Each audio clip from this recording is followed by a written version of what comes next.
కేసీఆర్ పాలన వల్ల సింగరేణి 15 ఏళ్లు వెనుకబడిందని ఆరోపించారు కేంద్ర మంత్రి కిషన్ రెడ్డి. కాంగ్రెస్ పాలనలో కూడా అదే పరిస్థితి ఉందంటూ ఆయన విమర్శించారు. దేశంలో ఎక్కడా లేని సమస్యలు సింగరేణిలో ఉన్నాయని, ప్రస్తుత గత సర్కార్లు ఈ విషయాన్ని పట్టించుకోలేదని మండిపడ్డారు.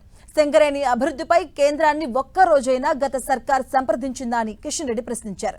సింగరేణిని కేసీఆర్ కుటుంబ జేబు సంస్థగా మార్చారని కిషన్ రెడ్డి ఆరోపించారు.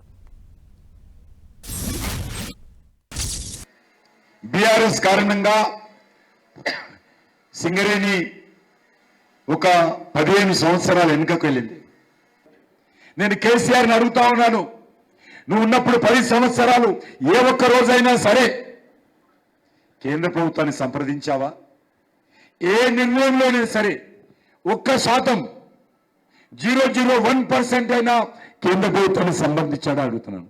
ఏ రోజు సంప్రదించలే, ఇష్టారాజ్యంగా చేసుకున్నాడు. సింగరేణి అంటే కేసీఆర్ కుటుంబ జేబు సంస్థగా మార్చేశాడు. కేసీఆర్ కొడుకు, కేసీఆర్ అల్లుడు, కేసీఆర్ కూతురు ఇష్టారాజ్యంగా ఈ యొక్క సింగరేణిని దోపిడీ చేసిన విషయం వాస్తవం కదా. మరి ఈయన వచ్చి 2.5 సంవత్సరాలు అయింది.